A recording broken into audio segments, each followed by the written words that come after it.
네, 여러분 안녕하세요. 오늘은 제가 유럽의 임상시험을 어떻게 해야 되는지 이런 부분을 좀 꿀팁을 좀 알려드리고자 이렇게 왔습니다.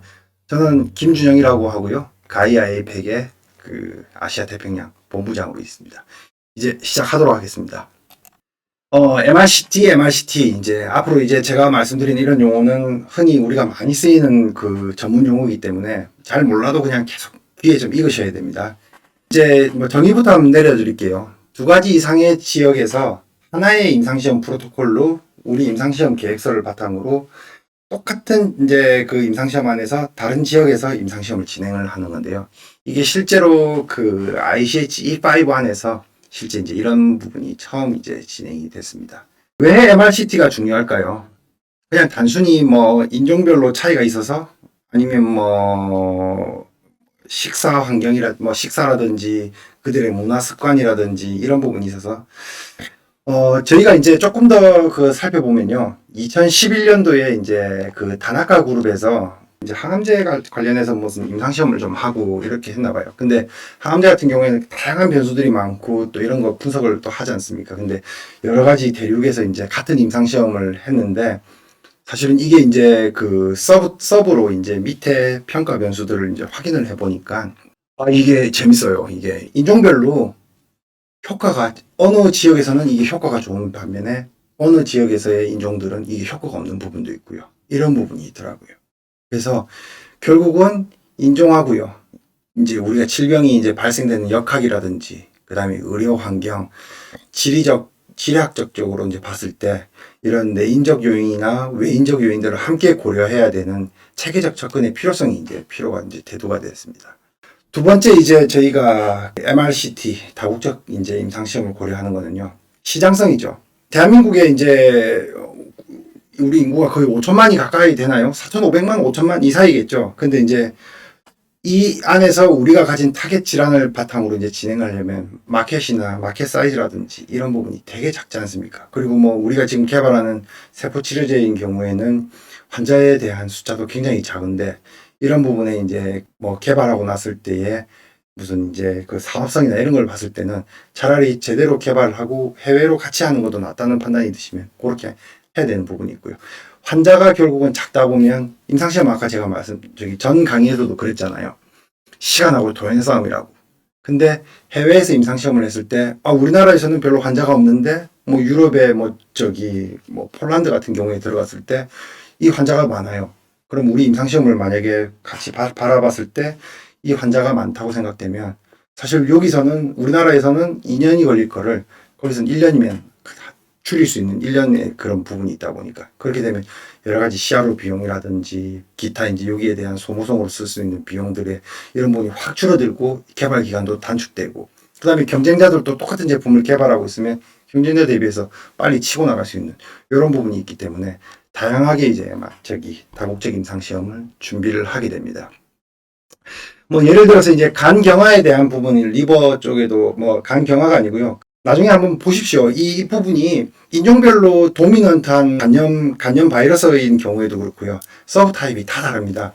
뭐 말라리아도 뭐 동남아에서 걸리는 말라리아가 있고 남미에서 걸리는 말라리아가 다 다르기 때문에 우리가 뭔가 치료제나 뭐 IBD 뭐 제품을 개발했을 때의 그 메커니즘이라든지 이런 부분이 정확하게 준비가 안 되는 상황이라면 사실은 이런 부분이 되게 좀 많이 힘들게 되는 부분이 사실이거든요. 그렇습니다. 제가 늘 전 강의 때부터 그랬죠. 임상시험은 시간과 돈의 싸움이라고. 결국은 개발하는 단계나 이제 뭐 이 환자를 모집하는 이런 부분이 굉장히 기간이 이제 길게 질질 이제 느려지다 보면 결국 돈은 이제 천정부지로 올라가는 거죠. 저한테 이제 많이 찾아오시는 스폰서 고객분들이 항상 그런 말을 해요. 이게 한국에서 일상 임상시험을 하고 그 다음에 2상 때는 뭐 아시아에서 뭐 하나 끼우고 그 다음에 페이즈 3 들어갔을 때 MRCT를 하는 게 나아요. 아니면 아예 페이즈 1 때부터 다국가 임상시험을 진행해서 쭉 다국가 임상시험이 가는 게 낫는지. 답이 이제 뭐 정확하게 있지는 않습니다. 뭐 진행했을 때 뭐 우리 항상 말하죠. 케이스 바이 케이스라고. 그래서 케이스마다 다른데요. 일반적으로 우리가 흔히 이제 이런 어떤 전략이 맞는지에 대한 부분에 정답은 내려드릴 수는 없지만 네 가지를 항상 고려하셔야 됩니다. 타겟 디지즈, 우리가 치료하려고 하는 대상 질환에 대한 바른 이해. 그러니까 우리가 보통 보면 병리학적으로 봤을 때 패솔로지, 뭐 생리학 이런 부분을 봤을 때 해당 질환이 인종이나 지역별로 서브타입이나 메커니즘, 발생 기작이나 이런 부분이 다른지 이런 부분을 반드시 확인을 해야 됩니다. 그래서 이런 부분이 반드시 뭐 다르지 않다고 하면, 뭐 인종별로 다 똑같다고 하면 뭐 일상을 한국에서 간단하게 하고 2상, 3상을 이제 늘려나가도 되는 부분이 있는 부분이 있을 거고요. 그 다음에 뭐 다르게 이제 진행이 된다고 하면 결국은 MRCT를 또 들어가야 되고요. 세포 치료제가 이제 자가인지 동종인지 이런 부분도 굉장히 중요합니다. 그 자가일 경우에는요, 사실 이제 뭐 뜬구름이 아니고 이제 실제 이렇게 진행되는 게 진행되고 있죠. 노바티스의 그 킴리아라든지 이런 것도 혈액암 뭐 이제 헤마토온콜로지에서 이제 우리가 그 암이 걸리고 나면 이제 그 무균실에서 치료하기 전에 내 혈액을 뽑아가서 이걸 뉴저지에 있는 GMP에서 만들어내서 다시 우리가 주는 거기 때문에 이 오토로고스인지 아니면 동종인지, 사실 동종이 제일 문제가 우리가 혈액을 뽑고 뭐 혈액을 뽑거나 지방세포를 뭐 분리해서 만든 세포치료제나 아니면 본메로 골수를 갖고 와서 만들었던 줄기세포 안에서 전부 아시아인이잖아요. 그죠? 우리는 그냥 동양 사람, 우리 한국에서만 다 어떻게든 뭐 기증받아가지고 만든 제품이면 이 제품을 가지고 코카시안한테 쓰겠다? 그러면 규제 당국자 입장, EU의 입장에서는 어떨까요? 우리 유럽 사람들에 대한 안전성이 니네 아시안에 대한 부분에 했던 사례가 있거나 안전한지에 대한 부분을 밝혀라고 하는 부분이 있거든요. 근데 이걸 못 밝혀내면 나중에 또 힘들어지기 때문에 사실은 이렇게 될 경우에는 우리가 애초부터 개발 단계에서부터 뭐 코카시안에 대한 백인들에 대한 그 자료를 또 요청을 이제 백인들에 대한 이제 골수를 또 기증받아서 만들어내야 되는지 앞단에서 여러 가지 부분이 많이 이제 준비가 돼야 됩니다. 그 다음에 이제 세포치료제 배송하고 보관에 대한 밸리데이션이 제대로 되어 있는지, 사실 우리가 이제 세포치료제 크라이오 프리저베이션을 하게 되면 질소 탱크에서 이제 굉장히 이제 뭐 한 140도에서 180도 뭐 그 사이에서 오랫동안 이제 보관을 하고 있게 되는데, 사실 유럽이나 뭐 가까운 아시아를 갈 때 되더라면 우리가 뭐 가까운 거리는 뭐 일반적으로 드라이 아이스를 할 때도 있고 막 그러는데, 요즘은 이제 워낙 그 용기나 이런 부분이 기술이 발달이 잘 되니까 질소 탱크도 되게 조그만하고 많이 들어가잖아요. 이런 부분에서의 우리가 밸리데이션에 대한 부분도 우리가 자료를 만들어 놔야 됩니다. 그 다음에 중요한 거는 항상 말하지만 돈입니다. 돈이 충분한지. 네. 이런 부분을 해서 적절하게 이제 찾아가야 될 겁니다. 또 두 번째 이제 저희가 또 고려해야 될 부분이 이 타임라인입니다. 그 제품 일상 하나 개발할 때 일반적으로 걸리는 평균 소요 시간은 빠르면 8개월, 느리면 1년 6개월 안에는 다 끝나야 되는 겁니다. 근데 내가 하는 타겟 질환에 대해서 일상을 하려고 하다 보니까 환자 모집하는 그 기간만 한 1년 걸릴 것 같아. 그럼 앞단에 프로토콜 만들고 뭐 데이터에 대한 모든 임상시험 세팅을 다 해놓고 뒤에 뭔가를 다 이제 이 환자가 끝나고 나면 데이터 클리닝도 해야 되고 뭐 DM 스탯 그 다음에 종료 보고서까지 나오는 이 시간까지 합치면은 뭐 2년이라는 시간 후딱 지나가죠. 이렇게 되다 보니까 사실은 환자에 대한 그런 그 모집에 대한 부분도 항상 모집 기간에 대한 수월한지에 대한 부분도 생각을 하셔야 되고, 그 다음에 우리가 이 질환에 대해서 이 치료제를 했을 때 우리가 그 주치의 선생님, 그러니까 우리가 메디칼 닥터라고도 부르고 뭐 주치의 선생님이라고 할 수도 있고 교수님도 있고 전문 용어로는 인베스티게이터가 이런 부분을 잘 하고 계시는지 이런 부분도 해야 될 거고요. 그 다음에 또 고려해야 될 부분이 또 그거예요. 우리가 일반적으로 뭐 용어를 정리하고 하는 부분이 임상시험 그냥 하면 되겠지 하는데요. 그런 부분이 절대 아닙니다. 우리 데이터 매니지먼트나 뭐 이제 통계를 하거나 그다음에 우리가 쓰는 모든 용어는요. 사실은 이제 메드라, 뭐 후아트, 약물 같은 경우에 후아트를 쓸 거고, 그 다음에 우리가 데이터를 준비하는 국제표준 그 CDISC라고 이제 불리는 이 단체에서 SDTM이라고 하는 방법하고 아담을 또 적용을 해야 됩니다. 이게 굉장히 좀 중요한 부분인데요. 나중에 이 포맷으로 정리를 안 하고 그 결과 보고서를 했을 때 나중에 그 해외의 이제 규제 당국자들이 이를 바라봤을 때 이런 SDTM이나 아담을 하지 않았을 때 이 데이터를 나중에 제대로 정리를 한 거라고 바라보지를 않습니다. 그리고 또 앞단에 또 제가 밑에 꿀팁을 하나 알려드렸는데요. FDA나 이런 데 들어갈 때는요. 반드시 샌드라는 그 비임상 데이터 역시도 이런 데이터 포맷 형식으로 데이터를 처리를 하셔야 됩니다. 오늘 제가 꿀팁 알려드렸습니다. 두 번째 타임라인입니다. 이게 이제 저희 고객사에 이제 해외로 나가시려고 하는 그 고객사분의 이제 자료 중에서 중요한 부분은 제가 다 빼고, 이제 우리 멀티 리전 클리니컬 트라이얼 할 때 프로세스가, 사실 이제 우리가 임상시험 계획서를 다 준비하고 뭐 피지빌리티 다 하고 국가도 어느 정도 좀 이제 뭐 잡아봤어. 다 뭐 환자도 어느 정도 모일 것 같고 교수님들도 막 괜찮고 이렇게 해서, 그래서 뭐 저기 한국 포함해서 발틱 3국, 뭐 그다음에 폴란드, 불가리아, 러시아, 조지아, 우크라이나 이제 지금 전쟁 나서 이제 하지도 못하죠. 네. 이런 상황에서 자, 우리가 이제 막 중국몽을 가지고 있어서, 중국이 막 시장이 크고 껌 하나만 팔아도 10억 명이기 때문에 엄청나게 돈을 번다고 하는데, 제가 여기 중국을 하나 넣어놨어요. 왜냐하면 저희가 이제 중국에 대한 경험도 있다 보니까요. 중국 같은 경우에는요, 특이하게 국가에 대한 그 NIFDC가 있어요. 그래서 국가 표준기관에서 우리 제품에 대한 부분을 중국의 그 기준에 맞게끔 테스트를 해서 이걸 통과를 해야지 결국 우리가 임상시험에 들어갈 수 있는 뒷단에 준비를 할 수 있는 부분인데, 이게 불가리아에도 이런 부분이 하나가 있거든요. 근데 불가리아는 한 3일에서 5일밖에 걸리지 않는데, 중국의 그 NIFDC에 들어가면은 중국말처럼 뭐 만만디라고 하죠. 한 10에서 12개월을 그냥 요걸로 그냥 시간을 다 소비합니다. 제가 아까 말씀드렸죠. 글로벌 임상시험이나 모든 임상시험은 시간하고 돈 싸움이라고요.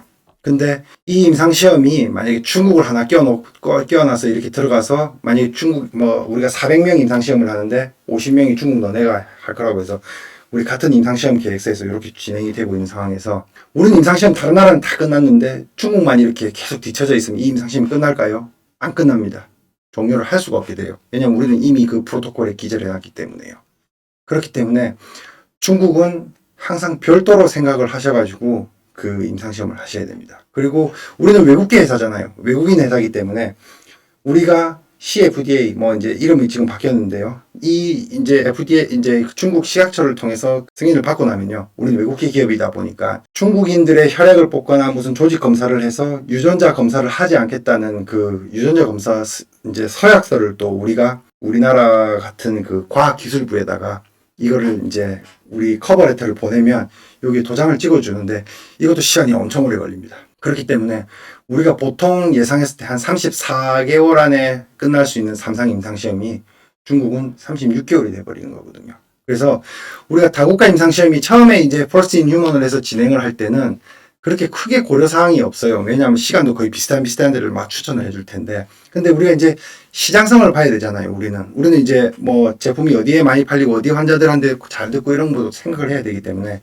이렇게 들어갔을 때는 우리가 시약처, 뭐 그 나라의 이제 규제 당국에서 얼마나 시간이 걸리는지, 그 다음에 IRB, 우리는 항상 IRB라고 부르는데 유럽은 에스칼 커미티, EC라고 부르거든요.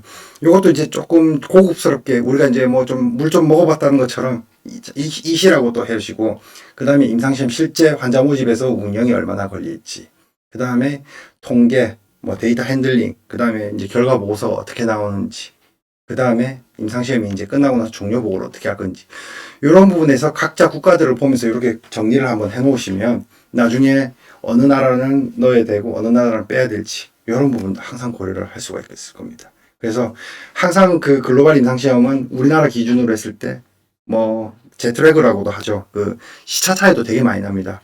그래서 이런 부분도 고려를 해야 될 거고, 우리가 한국에서 핸들링을 할 수 있는 부분이 있는지, 뭐 이런 부분도 좀 고려를 해서 진행을 하시면 더 좋고요.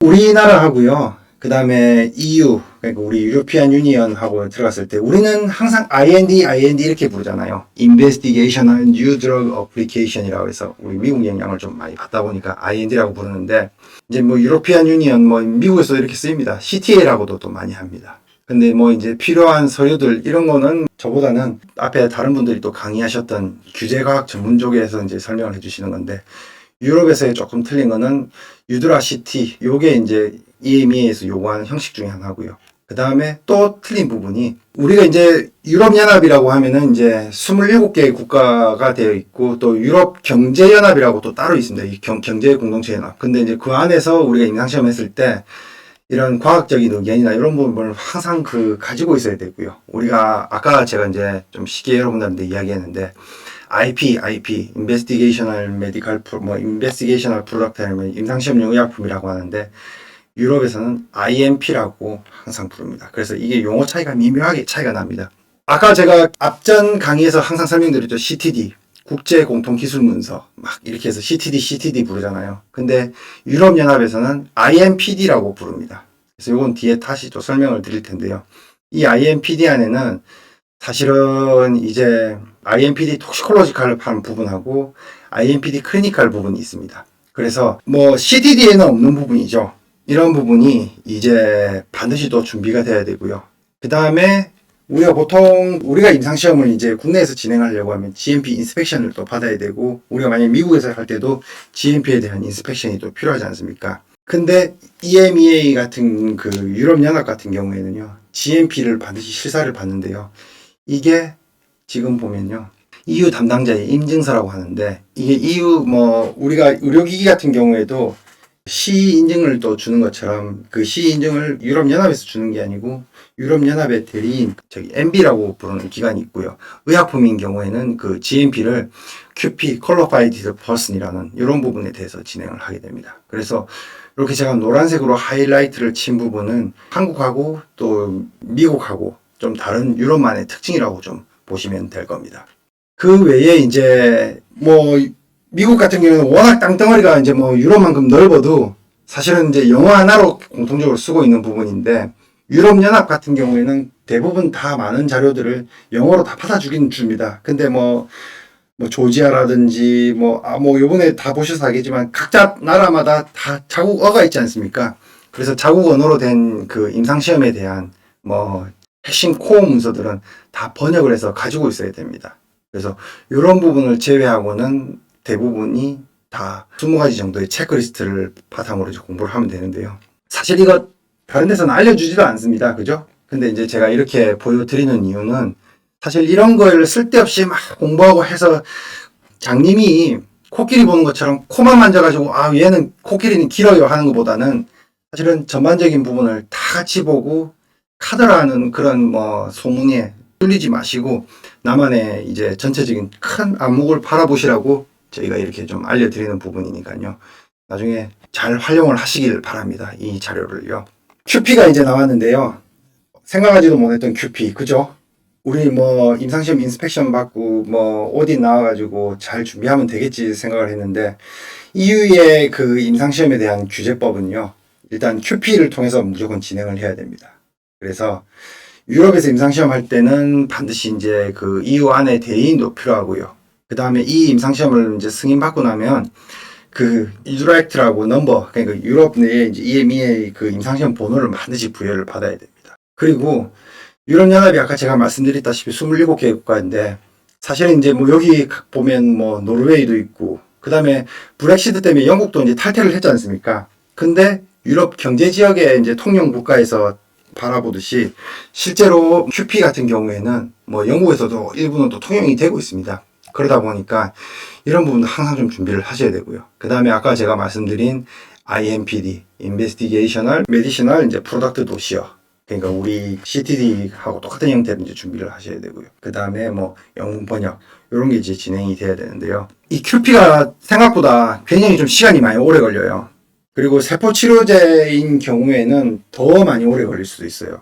왜냐면요, 지금 보시는 것처럼 우리가 만약에 이제 자가든 동종이든 어쨌든 우리 생산시설은 대한민국에 있잖아요. 그럼 우리가 이제 그 환자들을 이제 테스트, 이제 피 검사를 하든 해서 스크리닝을 통해서 이제 환자들을 모집을 해야 되는데, 우리 GMP가 유럽에 있지 않은 한은요, 그러면 우리는 첫 번째 QP Declaration, QP 선언을 해야 됩니다. 그래서 이 QP가 한번 선언이 되고 나면요, 결국은 이제 두 번째는 이제 이 선언이 되고 이제 임상시험을 통과하면 우리가 이제 어느 정도 그 유럽연합 내에 우리 QP도 이제 어느 정도의 그 공신력이 있는 이제 그 별도의 기관에서 하거든요. 그래서 대부분 웨어하우스가 있어요. 그러면 그 웨어하우스에 이제 입고되는 그 부분에서 QP 서티피케이션이라는 또 세컨 단계가 또 있고요. 이게 이제 유럽에 예를 들어서 우리가 이제 아일랜드 파트너가 있는데 아일랜드 안에 벨기에의 GMP 안에 이제 보관소가 있으면, 우리가 아까 임상시험 할 때 불가리아도 있고 여러 개 국가 있잖아요. 그러면 스텝 3에서는 우리 유럽 연합 내에 있는 그 안에서의 이제 제품이 있던 게 각 국가의 임상시험 이제 실시간에 이제 배송을 해야 되니까, 그때 이제 배치 릴리즈라고 하는 이런 3가지 단계를 반드시 거쳐야 됩니다. 그렇기 때문에 이게 생각보다 까다롭고 어렵기 때문에 이 정도의 그 레벨이 있다고 또 생각을 해야 되고요.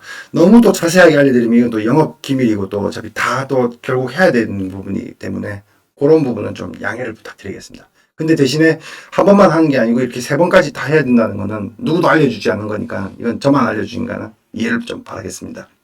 일반적으로 뭐 저희 뭐 파트너 통해서 저희가 이제 QP를 어떻게 진행되고 있다는 이런 복잡한 관계를 또 나타내는 건데요. 사실 이제 가장 큰 우리 세포 치료제 준비하면서 문제가 뭐냐면 우리 GMP에 대한 SOP나 뭐 서류들이나 이런 게 뭐 한글로 돼 있고 영어로 번역하려기 좀 어려워요. 이렇게 돼 있는데 요즘 번역이 잘 돌아갑니다. 그래서 최근에 저희가 이제 QP 받았던 회사도 일부 자료나 뭐 여러 가지 없는 부분에 대해서는 우리 QP 안에 이제 오디터들이 대부분 번역기를 다 돌려가지고 이걸 번역해서 이해를 하고 이게 유럽에 대한 기준에 맞춰서 진행되는 부분이 있으니까요. 우리 글로벌 시대에 살잖아요. 그렇기 때문에 이런 부분도 영어가 너무 이렇게 딸린다거나 이렇게 해서 준비가 뭐 덜 돼 있다 생각하지 마시고요. 자신 있게 한번 도전을 해본 것도 좋을 것 같습니다, 여러분. 사실 그 MRCT를 준비하면서는 기본적으로 저는 한 32주, 뭐 4주라고 생각되면 32주면 얼마예요? 시간이 뭐 어떻게 엄청 오래 걸리죠? 그래서 뭐 1단계에서 뭐 개발 전략도 반드시 또 세워야 되고, 그 다음에 우리가 어느 나라를 선정해서 가야 될지, 어느 나라 안에 어떤 연구자를 만나야 될지, 그리고 유럽연합 안에서 IMPD를 어떻게 각 국가별로 패키지를 준비해야 될지, 이런 부분을 하고 나면요. 이제 2단계에서 이제 한국하고 다른 데로 준비를 해야 될 거고, 3단계에서 이제 이 임상시험을 진행하게 되는데요.